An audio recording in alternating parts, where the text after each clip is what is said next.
السلام علیکم ورحمۃ اللہ وبرکاتہ۔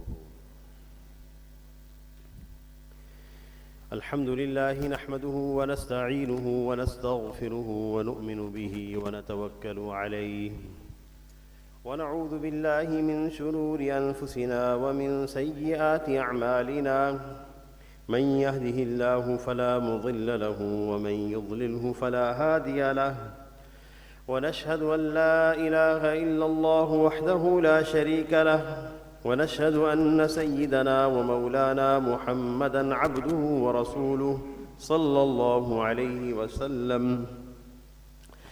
أعوذ بالله من الشيطان الرجيم، بسم الله الرحمن الرحيم، وسارعوا إلى مغفرة من ربكم وجنة عرضها السماوات والأرض أعدت للمتقين الذين ينفقون في السراء والضراء والكاظمين الغيظ والعافين عن الناس والله يحب المحسنين۔ صدق الله العظيم۔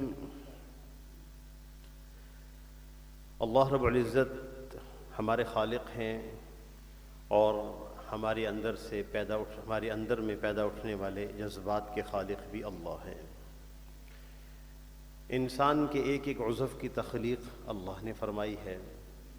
قرآن پاک میں آتا ہے، یا ایھا الناس ان کنتم فی ریب من البعث، اے لوگو اگر تمہیں دوبارہ مرنے کے بعد دوبارہ زندہ ہونے کے بارے میں شک ہے تو پھر یہ دلیل سامنے رکھو، اس کو یہ تمہارے مشاہدے میں ہے کہ فَإِنَّا خَلَقْنَاكُم مِّن تُرَابٍ، اللہ تعالیٰ نے تمہارے جد امجد آدم علیہ السلام کو تو مٹی سے پیدا کیا تھا، ثُمَّ مِن نُطْفَةٍ، اور پھر تمام انسانوں کو نطفہ سے پیدا کیا، ثُمَّ مِن عَلَقَةٍ، پھر اللہ تعالیٰ نے اس نطفہ سے ایک جمع خون میں بدلا، ثُمَّ مِن مُضْغَةٍ، پھر جمع خون سے اللہ تعالیٰ نے گوشت میں بدلا، ایک بوٹی کی صورت میں، مخلقۃ وغیر مخلقۃ، اور پھر اس میں ایسے ہیں جن کا نقش اس پر بن گیا ہے اس گوشت کے اوپر،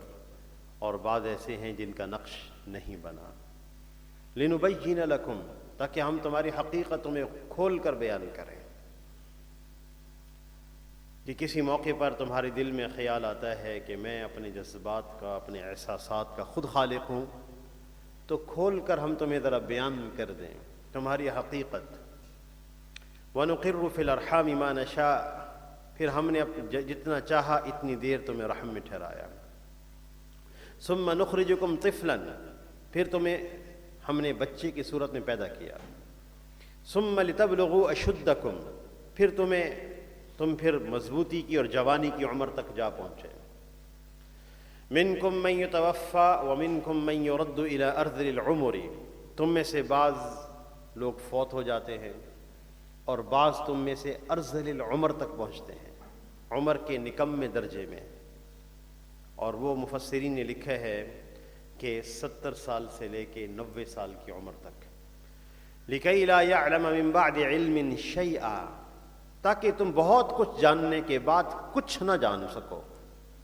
ایک وقت آتا ہے کہ ایک آدمی کے پاس کتنے علوم ہوتے ہیں، کتنی مہارت ہوتی ہے، اور کتنی اس کی سوچ اور ویژن اور فکر ہوتی ہے، لیکن ایک عمر میں ایسا جا پہنچتا ہے جہاں سب کچھ کے بعد کچھ نہیں جانتا ہوتا، یادداشت متاثر، قوا متاثر۔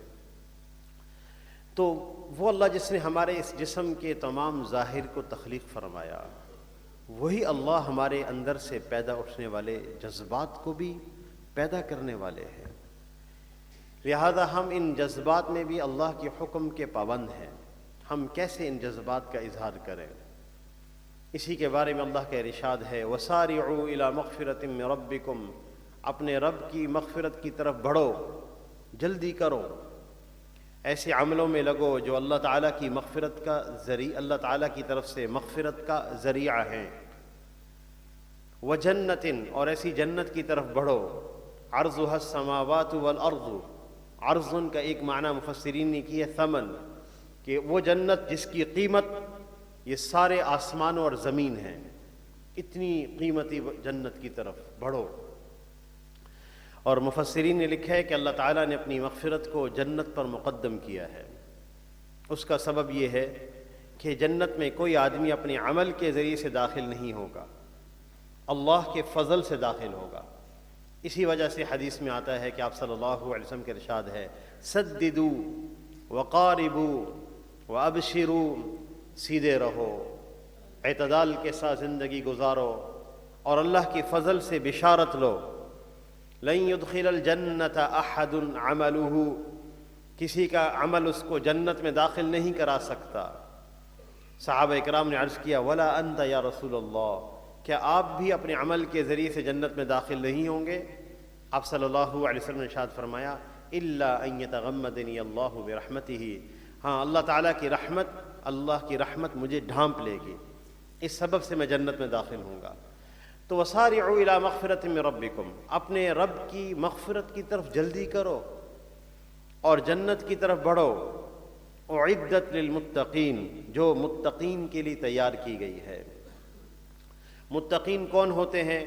الذین ينفقون فی السراء والضراء، وہ لوگ جو خوشی کی حالت میں بھی اور یعنی فراخی کی حالت میں بھی اور تنگی کی حالت میں خرچ کرتے ہیں۔ انسان کے اعلیٰ خلق میں سے ہے خرچ کرنا لوگوں کی ضرورتوں پر۔ سخاوت اللہ کو پسند ہے۔ آپ صلی اللہ علیہ وسلم کے ارشاد ہے، السخی قریب من اللہ، قریب من الجنت، قریب من الناس، بعید من النار۔ سخی اللہ کے قریب ہوتا ہے، جنت کے بھی قریب ہوتا ہے، لوگوں کے بھی قریب ہوتا ہے اور جہنم سے دور ہوتا ہے۔ والبخیل بعید من اللہ، بعید من الجنت، بعید من الناس، قریب الی النار۔ اور جو بخیل ہوتا ہے وہ اللہ سے دور اور لوگوں سے دور، جنت سے دور، جہنم کے قریب ہوتا ہے۔ ہر حال میں کچھ نہ کچھ خرچ کرنے کی عادت بنانا۔ حضرت عائشہ رضی اللہ تعالی عنہا نے ایک دفعہ ایک انگور کا دانہ صدقہ کیا کہ اس کے علاوہ کچھ تھا ہی نہیں، وہی صدقہ کیا۔ اس لیے آپ صلی اللہ علیہ وسلم کے ارشاد ہے، اتقوا النار ولو بشق تمرۃ، تم جہنم کی آگ سے بچو چاہے وہ کھجور کا ایک ٹکڑا کیوں نہ ہو۔ جہنم کی آگ سے بچو ایک کھجور کا ٹکڑا اللہ کی راہ میں خرچ کر کے۔ تو خرچ کرنے کی عادت بنا، اللہ کے لیے خرچ کرنا۔ اور پھر مولانا الیاس رحمۃ اللہ علیہ فرماتے تھے کہ خرچ کرنے میں ان کے ملفوظات میں لکھا ہے کہ انسان اپنی جس طرح مال خرچ کرتا ہے اللہ کی راہ میں، ایسے صلاحیتیں بھی خرچ کرنا، اپنی قوا استعدادیں خرچ کرنا، وہ بھی خرچ کرنے میں آتی ہیں۔ اپنی استعداد کو اور قوا کو دین کے لیے خرچ کرنا، دین کی حفاظت کے لیے خرچ کرنا، اس کے لیے سوچ و بچار کرنا، یہ بھی خرچ کرنے میں آتا ہے۔ تو الذین ينفقون فی السراء والضراء، وہ لوگ جو خوشی کے حال میں بھی خرچ کرتے ہیں اور فراخی اور تنگ دستی دونوں حالوں میں خرچ کرتے ہیں۔ والکاظمین الغیظ والعافین عن الناس، اور وہ لوگ جو غصے کو پینے والے ہیں اور لوگوں کو معاف کرنے والے ہیں۔ تو اللہ رب العزت نے ہمارے اندر جذبات اللہ نے پیدا کیے ہیں، ان جذبات میں سے ایک جذبہ غصے کا بھی ہے کہ انسان خلاف طبیعت کوئی بات دیکھتا ہے تو اس کے اندر ایک تیزی پیدا ہوتی ہے، اس کو غصہ کہتے ہیں۔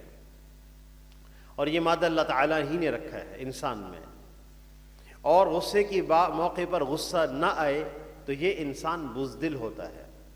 غصے کی جگہ پر غصہ نہ آئے تو بزدل ہے، اور بزدل انسان ناکام ہوتا ہے۔ گھر بار کے اعتبار سے بھی شوہر ہو تو وہ بھی ناکام، اور کسی کمپنی کا سی او ہو تو وہ بھی ناکام، جس کو غصہ نہ آتا ہو۔ لیکن پھر اس غصے پر قابو پانا، حضرت تھانوی رحمۃ اللہ علیہ فرماتے تھے کہ اگر کوئی آدمی اس غصے پر قابو پا لے، اللہ تعالیٰ بندے کو ایسے مقام تک پہنچا دیتے ہیں جس پر فرشتے بھی رش کرتے ہیں. یہ معمولی مقام نہیں ہے. جس کو اللہ تعالیٰ غصے پر قابو پانا سکھا دیں اس کی طبیعت میں دو باتیں پیدا ہوتی ہیں: عدالت اور شجاعت. انتہائی اعلیٰ درجے کی بہادری، انتہائی اعلیٰ درجے کی شجاعت اور انتہائی اعلیٰ درجے کی عدالت پیدا ہو جاتی ہے. حضرت عمر رضی اللہ تعالیٰ عنہ اصحاب میں سے، اصحاب رسول صلی اللہ علیہ وسلم میں سے سب سے زیادہ غصے والے. اور حضرت عمر رضی اللہ تعالیٰ عنہ کے بارے میں عبداللہ بن مسعود فرماتے تھے رضی اللہ عنہ: اسلام عمر فتح وہجرتہ نصر وخلافتہ رحمت. حضرت عمر کا اسلام، اسلام کی فتح تھی، اور ان کی ہجرت اللہ کی مدد تھی، اور ان کی خلافت اور امارت وہ رحمت تھی امت کے لیے. تو حضرت عمر رضی اللہ تعالیٰ عنہ انتہائی غصے والے، جس کے سبب سے یہ واحد شخص ہیں مکہ المکرمہ میں جنہوں نے تلوار نکال لی آپ صلی اللہ علیہ وسلم کو شہید کرنے کے لیے. اتنی جرت، اتنا غصہ.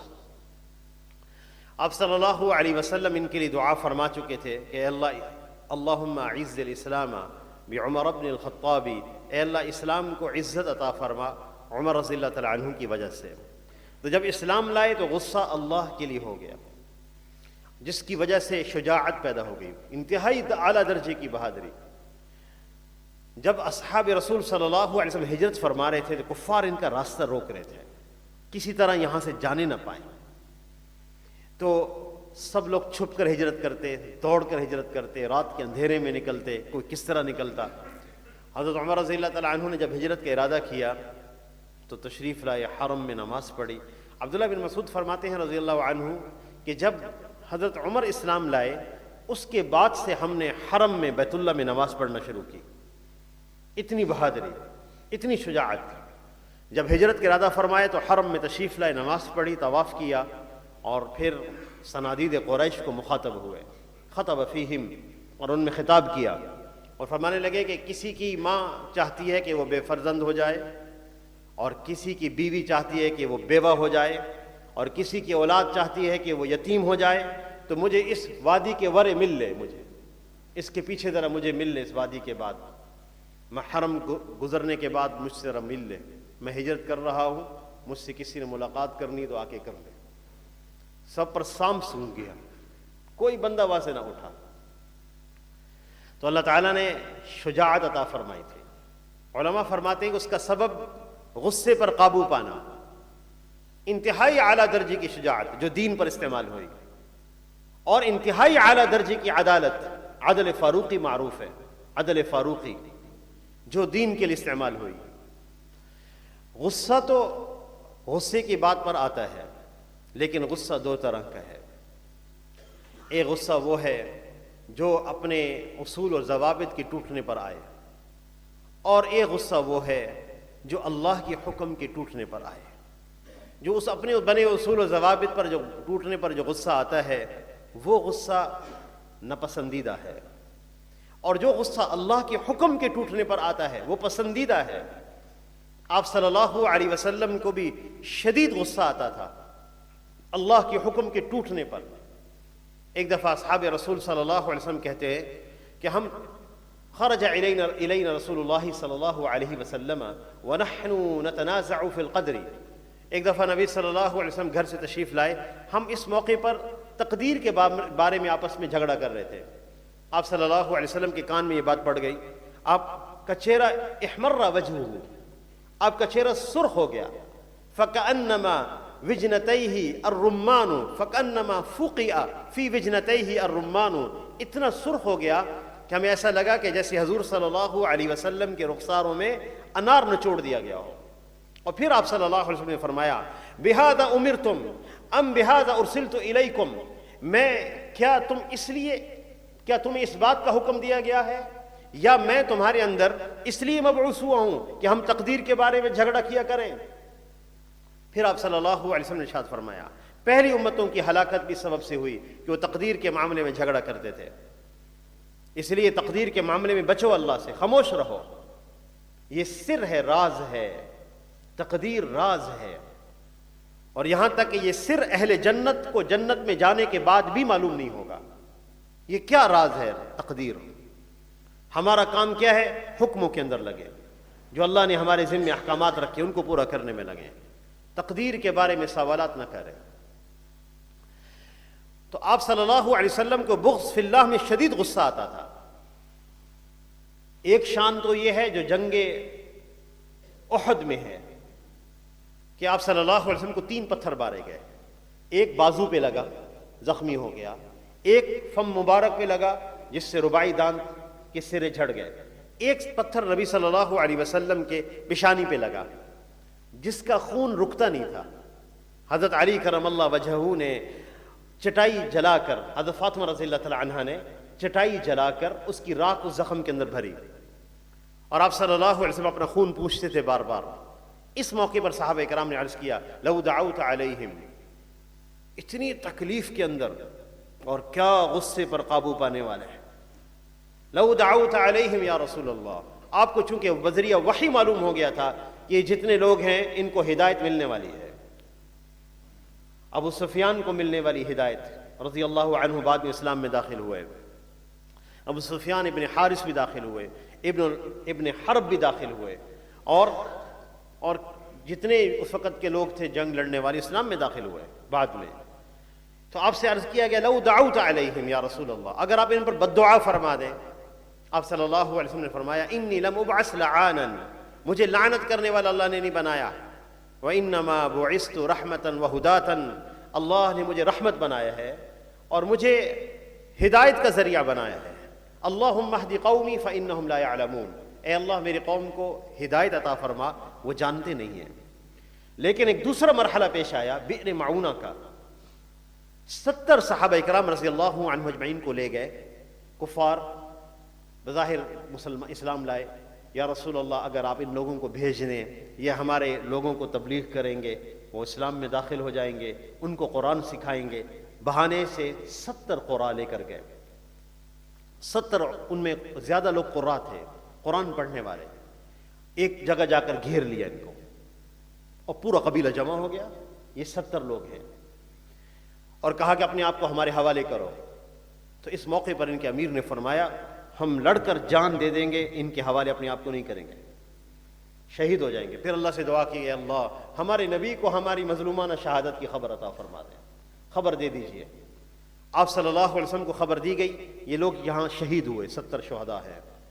آپ صلی اللہ علیہ وسلم اپنے اصحاب سے اشد حبا، سب سے زیادہ محبت کرتے تھے اپنے اصحاب سے. آپ صلی اللہ علیہ وسلم بہت زیادہ محبت کرنے والے ہیں، اپنی امت پر شفیق ہیں، وہ الگ مرحلہ ہے. سب سے زیادہ محبت ہمارے نبی صلی اللہ علیہ وسلم کو اپنے اصحاب سے ہے. اس لیے فرمایا خیر القرون قرنی، سب سے بہترین لوگ وہ ہیں جو میرے ساتھ ملے ہوئے ہیں، صحابہ کرام. ثم الذین یلونہم، پھر وہ لوگ ہیں جو ان کے ساتھ ملے ہوئے ہیں، تابعین. ثم الذین یلونہم، پھر وہ لوگ ہیں جو ان کے ساتھ ملے ہوئے ہیں. تو آپ صلی اللہ علیہ وسلم نے 1 مہینے تک بد دعا فرمائی ہے، قنوت نازلہ پڑھی ہے. فجر کی نماز میں دوسری رکعت میں رکوع کرنے کے بعد، دوسری رکعت میں رکوع کرنے کے بعد سجدے میں جانے سے پہلے 1 مہینے قنوت نازلہ پڑھی ہے، بد دعا فرمائی ان کے لیے. اے اللہ ان کو ہلاک فرما، ان کی تدبیروں کو الٹا دے. سخت الفاظ ہیں اس قنوت نازلہ کے اندر، دمرہم، ان کو تباہ کر، ان کی جڑیں اکھاڑ. تو آپ صلی اللہ علیہ وسلم کو جب بغض فی اللہ میں غصہ آتا تھا پھر کوئی برداشت نہیں کر سکتا تھا. اس لیے اللہ کے لیے غصہ کرنا. حضرت ابراہیم علیہ السلام کے غصے کا اظہار قرآن پاک میں ہے. بغض فی اللہ کی شان ظاہر ہوئی ہے، بغض فی اللہ کی شان. ایک مقام ان کا یہ ہے کہ اپنی امت کے لیے دعا کر رہے ہیں، ان تعذبہم فانہم عبادک، اے اللہ تیرے بندے ہیں، اگر تو عذاب دے گا تو تیرے بندے ہیں. وَإِن تَغْفِرْ لَهُمْ، اگر آپ اللہ معاف کر دے، فَإِنَّكَ أَنْتَ الْعَزِيزُ الْحَكِيمُ، بے شک آپ غالب ہیں، حکمت والے ہیں. ایک شان یہ ہے. اور جہاں پھر ان کو ظاہر ہو جاتا ہے یہ قوم مبغوض ہے اللہ کی، پھر ان کے غصے کا عالم عجیب ہے. حضرت ابراہیم علیہ السلام نے بڑے بت کو چھوڑا، باقی ساروں کو توڑا. جب قوم کے لوگ واپس آئے ایک عجیب دلیل پیش کی ابراہیم علیہ السلام نے، مسکت جواب، ان کے منہ سے نکلوائی بات۔ فرمایا کہ انہوں نے پوچھا کس نے کیا؟ فرمایا بل فعلہ کبیرہم ھذا فاسألوہم ان کانوا ینطقون، ان کے بڑے نے کیا ہے، پوچھ لو اگر یہ بولتے ہیں۔ فرجعوا الی انفسہم، تو سر جھکا کے بیٹھ گئے، کہنے لگے انکم انتم الظالمون، تم ہی بے انصاف ہو، کن بتوں کی عبادت میں لگے ہوئے۔ لیکن شیطان نے ان کی ذہنوں کو الٹا دیا۔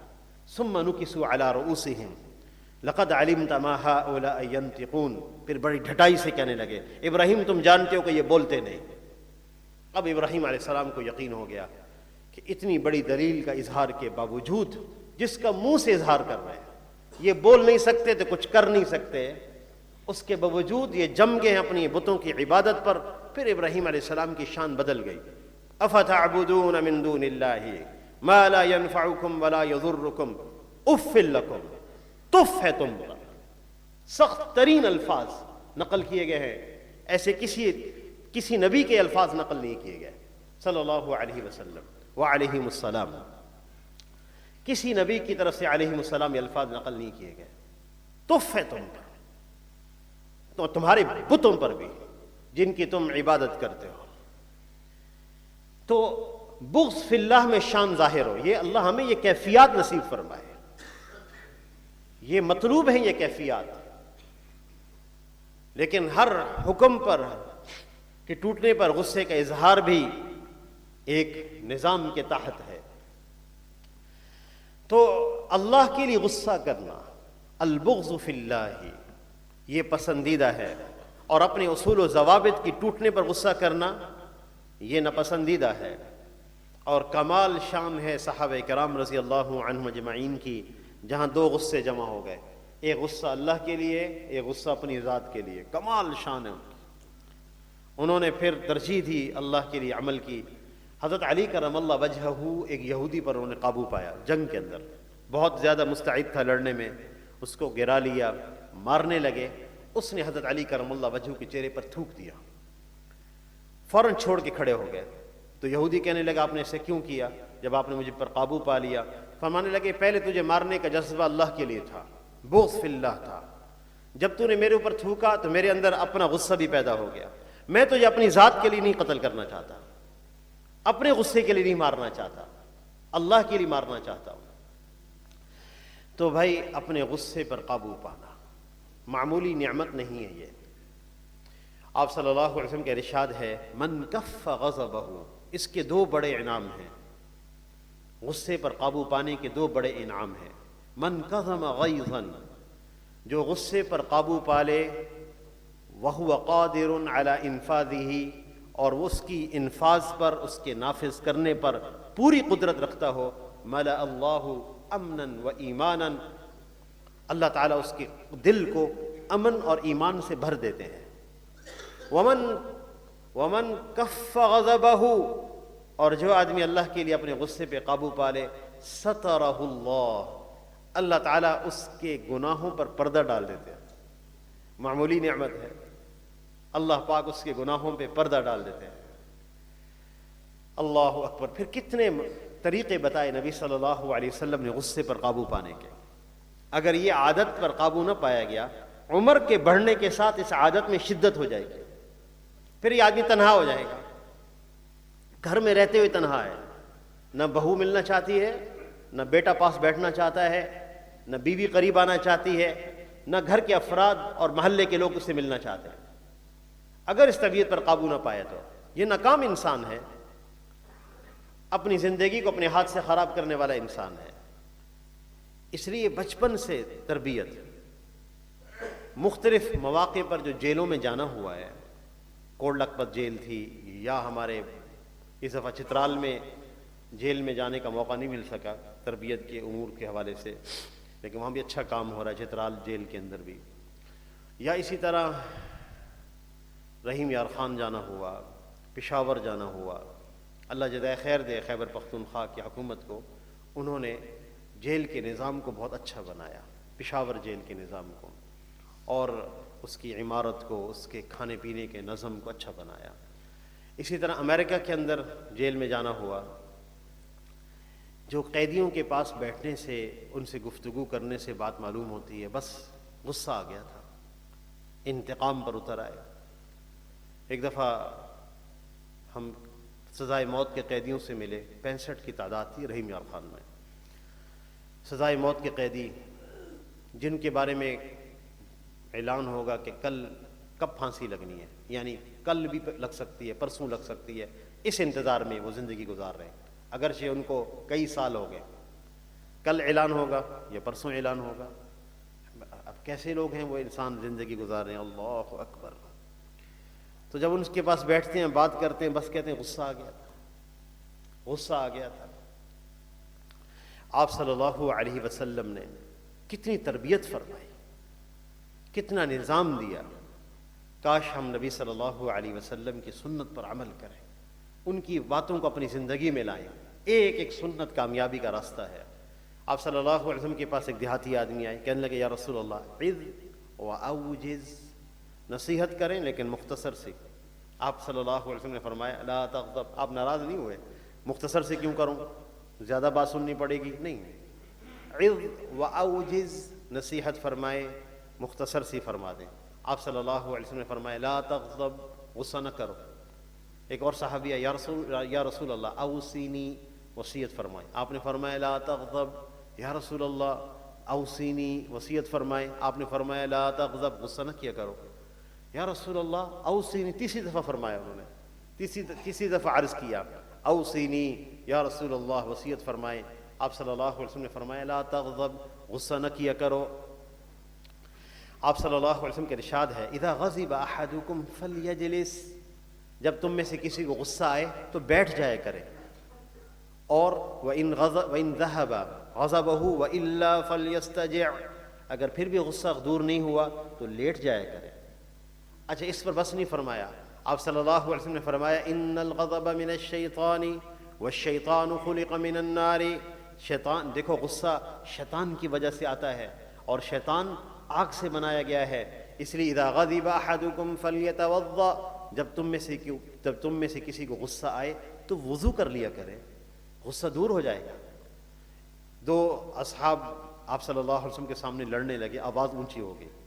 آپ نے فرمایا انی اعلم کلمۃ لو قالها لذهب عنه ما یجد، میں ایک ایسا کلمہ جانتا ہوں اگر یہ دونوں کہہ دیں تو غصہ دور ہو جائے گا۔ صحابہ کرام نے عرض کیا یا رسول اللہ وہ کون سا کلمہ ہے؟ آپ نے فرمایا اعوذ باللہ من الشیطان الرجیم، یہ کلمہ ہے۔ کتنے راستے بتائے۔ اور ایک صحابی رضی اللہ تعالیٰ عنہ اپنے خادم پہ غصہ ہو رہے تھے، آپ صلی اللہ علیہ وسلم نے فرمایا للہ اقدر علیک منہ، اللہ تعالیٰ اس سے زیادہ تجھ پر قدرت رکھتا ہے، جتنی تیری قدرت ہے نا اس کے اوپر، اس سے زیادہ کہیں اللہ آپ پر قدرت رکھتے ہیں۔ اتنا کہنا تھا کہ ان کا غصہ ٹھنڈا ہو گیا فوراً۔ اللہ کے غصے کو قابو پانا۔ حضرت عمر رضی اللہ تعالیٰ عنہ مسجد نبوی شریف میں آئے تو پرنالے سے کوئی بارش ہوئی یا کسی نے کوئی چیز ذبح کی یا بارش ہوئی، اس میں سے کوئی کیچڑ آیا جو ان کے کپڑوں پر بھی آیا۔ پرنالے پہ نگاہ پڑی، بڑے سخت غصے ہو گئے کہ پرنالہ بھی اور وہ مسجد نبوی کی صحن میں، کس کا گھر ہے؟ حضرت عباس کا رضی اللہ عنہ، توڑ دو پرنالے کو۔ توڑوا دیا۔ حضرت عباس تشریف لائے، پرنالہ ٹوٹا ہوا ہے۔ کہنے لگے کس نے توڑوایا؟ لوگوں نے کہا امیر المؤمنین نے، حضرت عمر رضی اللہ تعالیٰ عنہ نے۔ وہاں تشریف لے گئے، کہنے لگے آپ جانتے بھی ہیں یہ پرنالہ کس کے حکم سے لگایا گیا ہے؟ یہ آپ صلی اللہ علیہ وسلم کے حکم سے لگایا گیا۔ سارا غصہ ختم۔ حضرت عمر رضی اللہ تعالیٰ کہنے لگے اچھا مجھے لے چلو، میرے ساتھ چلو۔ پرنالے کے نیچے کھڑے ہو گئے رکوع کی حالت میں، کہنے لگے میرے کندھے پہ سوار ہو جاؤ اور پھر اس پرنالے کو اپنے ہاتھ سے درست کرو۔ کہنے لگے نہیں ہم خود کر لیں گے امیر المؤمنین۔ فرمائے نہیں، میرے حکم سے توڑا گیا ہے، میرے کندھوں پہ آپ سوار ہو جائیں اور اس پرنالے کو ٹھیک کریں، یہ میرا حکم ہے۔ حضرت عباس رضی اللہ تعالیٰ عنہ ان کے کندھوں پہ سوار ہوئے اور اپنے ہاتھ سے پرنالے کو درست فرمایا۔ آج بھی پرنالہ اسی مقام پر موجود ہے، کیونکہ نبی صلی اللہ علیہ وسلم نے فرمایا تھا، اسی مقام پر موجود ہے مسجد نبوی شریف میں۔ اللہ کے لیے غصہ کرنا۔ تو والکاظمین الغیظ، اور وہ لوگ جو غصے پر قابو پانے والے ہیں، والعافین عن الناس، بعض دفعہ بچوں کی تربیت میں اور گھر والوں کی تربیت میں اور اپنے ملازمین کی تربیت میں غصے کا اظہار ضروری ہوتا ہے. جی کر لیا جائے لیکن مصنوعی کر لیا جائے, اس موقع پر قابو پا لیا جائے, پھر مصنوعی اظہار کیا جائے, آواز بھی اونچی کریں, آنکھیں بھی بڑی کریں, لہجہ بھی سخت کریں, لیکن مصنوعی ہو تو تربیت ہو جائے گی. وگرنہ یہی اولاد جس کی سخت غصے میں تربیت کی گئی, یہ اولاد کل مقابلے میں ضرور کھڑی ہو جائے گی اور انتقام لے گی.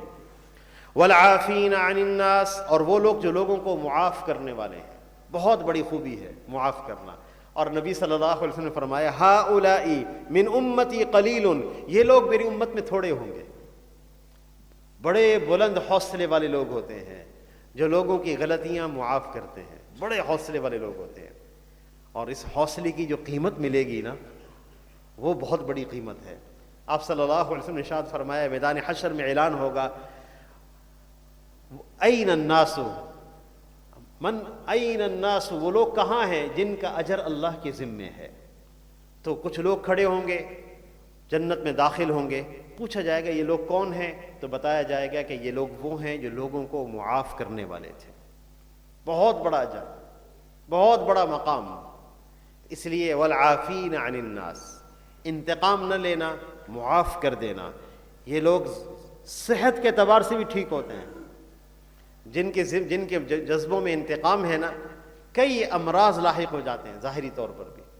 اس لیے معاف کرنا بہت بڑی خوبی ہے. واللہ یحب المحسنین, اور اللہ تعالیٰ احسان کرنے والوں سے بڑی محبت کرتے ہیں. یہ غصے کو پینے والے, یہ معاف کرنے والے, احسان کرنے والے ہیں. اللہ تعالیٰ سے دعا ہے کہ اللہ تعالیٰ ہمیں یہ صفات عطا فرمائے. وآخر دعوانا ان الحمد للہ رب العالمین.